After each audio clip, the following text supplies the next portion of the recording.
Hello everyone. सो इस part की शुरुआत के साथ हमें दिखाया जाता है कि फीफी अपने बॉयफ्रेंड जुनहुई से मिसेस लैन के फाइनेंशियल स्टेटस के बारे में पूछती है, तो वो उसे सारी इन्फॉर्मेशन बताता है कि वो पूरी तरीके से बैंकक्रप्ट हो जाएंगी और उसे कहता है कि क्या तुम मुझसे ये सब इसलिए पूछ रहे हो क्योंकि तुम्हारी कंपनी उनका केस हैंडल करने वाली है। जिसमें फीफी ये बात छुपा लेती है और उसे कहती है कि ऐसा कुछ भी नहीं है, पर जुनहुई को पहले से ही अंदाजा होता है कि क्विंची की कंपनी ये केस हैंडल करने वाली है। फिर तभी दिखाया जाता है कि फीफी क्विंची को वहाँ पे देख लेती है और काफी खुश होती है, पर जुनहुई क्विंची को यांग के साथ देख के काफी इरिटेटेड होता है। और फिर दिखाया जाता है कि ये चारों ही साथ में बैठे होते हैं जहाँ पे काफी डिफरेंट सा एटमॉस्फेयर होता है और फीफी यहाँ पे क्विंची से माफी मांगती है कि उसने कभी भी उसे ये मेंशन नहीं किया कि जुनहुई उसका फियांसे है और शाइमी के पीआर बॉस उसके फादर है।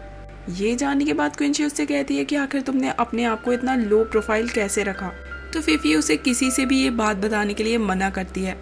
वहीं जुनहुई बैठ के क्विंची के साथ अपनी पुरानी यादों के बारे में सोच रहा होता है कि कैसे वो हमेशा साथ में रहकर डिनर एंजॉय किया करते थे और यांग को उसके साथ देख के काफी जेलस फील करता है और अपनी गर्लफ्रेंड से वहाँ से चलने के लिए कहता है। जिसपे क्विंची उससे पूछती है कि आखिर उनकी शादी कब है, तो फीफी उसे बताती है कि इस ईयर के एंड में उनकी शादी और साथ ही क्विंची को आने के लिए भी कहती है। पर जुनहुई उसे काफी रूडली कह देता है कि क्विन नहीं आ पाएगी क्योंकि वो काफी ज्यादा बिजी रहेगी। जो क्विंची उसे कहती है कि अगर मुझे बुलाओगे तो मैं जरूर आऊंगी, तो जुनहुई उसे रूडली कह देता है कि तुम्हें खुद को फोर्स करने की जरूरत नहीं है। ये सुनकर फीफी उसे चुप रहने के लिए कहती है और यांग को उसकी ये बात काफी बुरी भी लगती है और वो जुनहुई से कहता है कि अगर सब तुम्हारी तरह बात करने लगे तो सब कुछ काफी इजी हो जाएगा। और इसके बाद वो क्विंची को वहाँ से ले जाने लगता है, तो जुनहुई उसे रोकता है और क्विंची से कहता है कि अब तुम्हें पता है कि फीफी मेरी फियांसे है, तो प्लीज उसे यूलांग ग्रुप के साथ इन्वॉल्व मत करना क्योंकि मैं नहीं चाहता वो इस केस में इन्वॉल्व हो। तो क्विंची उसे कहती है कि ठीक है, अगर इसका इफेक्ट तुम्हारे रिलेशनशिप पे पड़ रहा है तो मैं इसे बिल्कुल भी इन्वॉल्व नहीं करूंगी। पर उन लोगों के जाने के बाद फीफी काफी उदास होती है और जुनहुई पे गुस्सा करती है क्योंकि वो इस केस पे क्विंची के साथ काम करना चाहती थी। और इसी के साथ वो जुनहुई से पूछती है कि क्या तुम दोनों के बीच में कोई लड़ाई चल रही है, जिसपे जुनहुई मना कर देता है पर उसे लगता है कि वो उससे कुछ छुपा रहा है। वहीं दूसरी ओर हमें दिखाया जाता है क्विंची को, जो कि घर लौटते समय काफी शांत होती है, तो यांग उसे कंफर्ट करने की कोशिश करता है क्योंकि उसे लग रहा होता है कि वो अपने एक्स बॉयफ्रेंड को देखने के बाद काफी गुस्से में है। पर असल में ऐसा होता नहीं है और वो उसे बताती है कि मुझे मिसेस लैन के केस में कोई गड़बड़ लग रही है क्योंकि जिस तरीके से जुनहुई रिएक्ट कर रहा था उसे यही लग रहा है कि ये केस जितना सिंपल दिख रहा है उतना सिंपल है नहीं। ये जानने के बाद कि क्विंची क्या सोच रही है, यांग उसे कहता है कि क्या तुमने अपने सारे इमोशंस खो दिए हैं, क्योंकि मैं सोच रहा था कि तुम अपने एक्स बॉयफ्रेंड को देख के काफी अपसेट हो। वहीं दूसरी ओर हमें जाओ को दिखाया जाता है जो कि घर आती है और वहाँ पे मिस लैन को नहीं पाती है और उन्हें घर पे ना पाकर वो तुरंत ही मिस्टर जिन को कॉल लगाती है और उन्हें सब कुछ बताती है और वो काफी परेशान होती है कि कहीं उनकी आंट के साथ कुछ गलत ना हुआ हो। इसके बाद मिस्टर जिन अपने कुछ लोगों को इस बात के बारे में बताते हैं, जिनमें से एक मिस ली भी होती है और मिस ली ये बात क्विंची को बताती हैं ये जानने के लिए कि क्या वो इस केस में इन्वॉल्व होना चाहती है या नहीं। वहीं दूसरी ओर हमें जुनहुई को दिखाया जाता है जो कि किसी को मैसेज करता है कि हमें जल्द से जल्द अपना काम करना होगा। आगे हमें दिखाया जाता है कि मिस्टर जिन को मिसेस लैन की एक फुटेज मिलती है जिसमें वो अपनी मर्जी से कहीं जा रही होती है।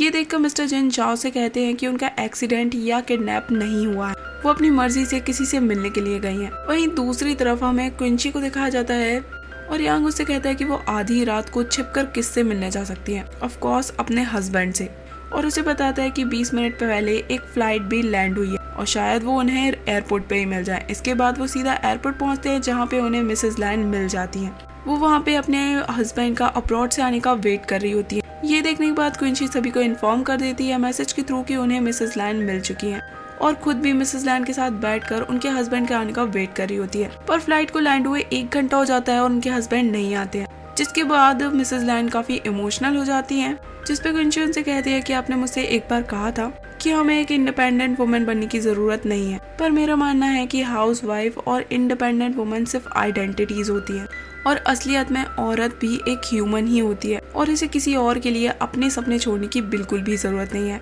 और खास तौर की शादी में तो बिल्कुल भी नहीं। इसमें मिसेस लैन उसे बताती हैं कि वो शादी से पहले एक आउटस्टैंडिंग वुमन थी, पर शादी के बाद उनका सिर्फ एक ही गोल था कि वो एक अच्छी वाइफ और एक अच्छी माँ बनेंगी और उन्हें लगता था कि उनकी लाइफ एकदम परफेक्ट है, पर अब उन्हें समझ में नहीं आ रहा है कि वो आगे क्या करेंगी। तो क्विंची उन्हें विश्वास दिलाती है कि सब कुछ ठीक हो जाएगा। फिर आगे दिखाया जाता है कि क्विंची अपनी बॉस के साथ होती है जहाँ पे उसकी बॉस उससे कहती है कि मैंने तुम्हें मना किया था ना कि तुम्हें मिसेस लैन के केस में इन्वॉल्व नहीं होना है। तो क्विंची उनकी बात टाल देती है ये कह के कि अब वो बहुत थक गई है फिर उसके बॉस के जाने के बाद वहाँ पे यांग आता है और उसे वहाँ से ले जाता है, जिसके बाद हमें दिखाया जाता है कि वो दोनों अपार्टमेंट की लिफ्ट में होते हैं, जहाँ पे क्विंची बहुत ज्यादा थक गई होती है और वो यांग के शोल्डर पे सो जाती है। और इसके बाद यांग भी उसे गोद में उठा के अपार्टमेंट के अंदर ले जाता है, जहाँ पे वो क्विंची को बेड पे लिटाता है, पर अचानक से क्विंची उसकी जैकेट पकड़ लेती है और उसे जाने नहीं देती है, जिसके बाद यांग उसे अपनी जैकेट उड़ा देता है और उसे आराम से बेड पे सुला देता है, पर क्विंची सोते हुए भी उसी का नाम ले रही होती है। और फिर हमें नेक्स्ट डे का सीन दिखाया जाता है, जहाँ पे यांग क्विंची के लिए ब्रेकफास्ट तैयार करता है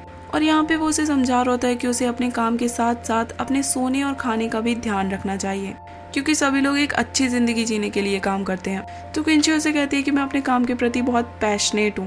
तो यांग उसे कहता है कि तुम अपना पैशन तभी दिखा सकते हो जब तुम खाना खा के जिंदा रहोगी, जिसपे क्विंची भी एग्री करती है और उसे कहती है कि तुमने मिसेस लान को ढूंढने में मेरी कल बहुत मदद की थी और कल मैं तुम्हें ट्रीट दूंगी। इससे उन्हें याद आता है कि उन्होंने सुपरमार्केट से जो भी सामान खरीदा था वो अभी भी कार में ही पड़ा हुआ था। इसके बाद वो तुरंत जाके अपनी कार को चेक करते हैं और उनका सामान पूरा सड़ चुका होता है। तो यांग क्वीन को ऑफिस जाने के लिए कहता है क्योंकि वो ऑलरेडी लेट हो रही होती है। तो क्विंची यहाँ से जाते जाते उससे पूछती है कि अगर तुम्हें अभी भी अपार्टमेंट ना मिला हो तो तुम मेरे घर पे रह सकते हो, पर तुम्हें मेरे घर की सफाई करनी होगी और रेंट भी पे करना पड़ेगा। पर यांग चुप होता है। तो क्विंची कहती है कि अगर तुम्हें नहीं रहना तो कोई बात नहीं, जिसपे यांग तुरंत ही हाँ कह देता है और इसकी हाँ सुन के क्विंची भी बहुत खुश होती है। आगे हमें क्विंची के ऑफिस का सीन दिखाया जाता है, जहाँ पे उसकी बॉस उसे और मिस ली दोनों को ही मिसेस लैंड का केस हैंडल करने के लिए कहती हैं और उसके बारे में स्टडी करने के लिए कहती हैं, जिसके बाद ये दोनों ही मिसेस लैंड के केस को स्टडी करने में लग जाती हैं। पर यहाँ पे क्विंची फीफी को इस केस में इन्वॉल्व नहीं करती है, जो कि फीफी को काफी बुरा भी लग रहा होता है। फिर इन्वेस्टिगेशन के थ्रू आगे हमें पता चलता है कि मिसेस लैंड के हस्बैंड उन पे चीट कर रहे होते हैं।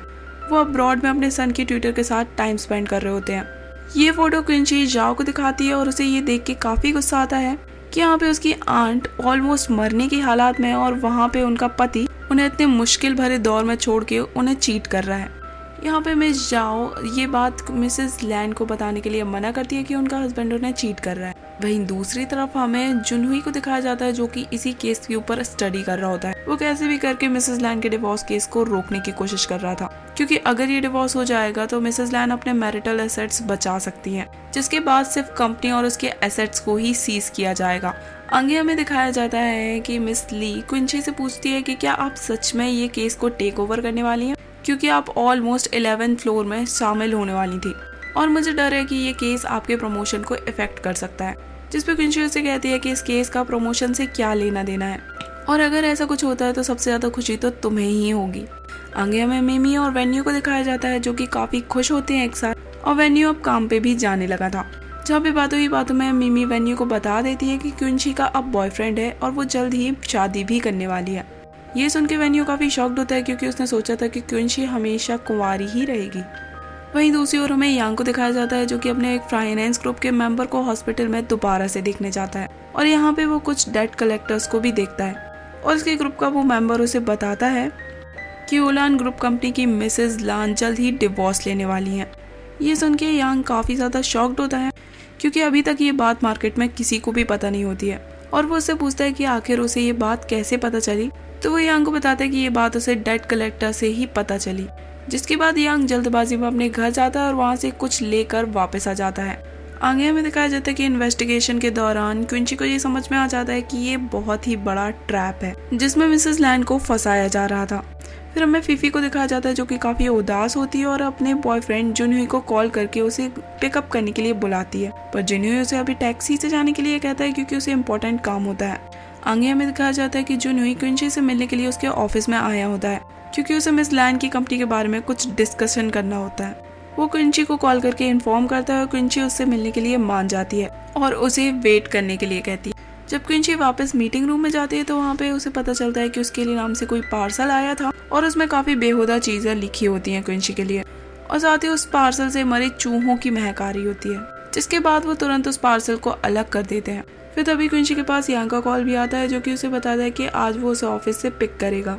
इसके बाद क्विंची लिफ्ट से ग्राउंड फ्लोर पे जा रही होती है कि तभी वहाँ पे एक अजीब सा आदमी उसके साथ लिफ्ट में होता है, जिसे देख के क्विंची समझ जाती है कि कुछ ना कुछ तो गड़बड़ जरूर है। फिर तभी दोबारा से यांग का कॉल उसके पास आता है और वो उससे बात करते हुए उस आदमी को इग्नोर करके निकलने की कोशिश करती है, पर तभी उसके सामने आके वैन रुक जाती है, जिसके बाद वो उन आदमियों को मार के भागती है और उनसे छुपने की कोशिश करती है। एक्चुअली में ये बंदे क्विंची को इसलिए परेशान कर रहे थे क्योंकि वो नहीं चाह रहे थे कि क्विंची मिसेस लैंड का केस संभाले। फिर इसी के साथ ये एपिसोड यहीं पे एंड होता था। See you guys in the next part.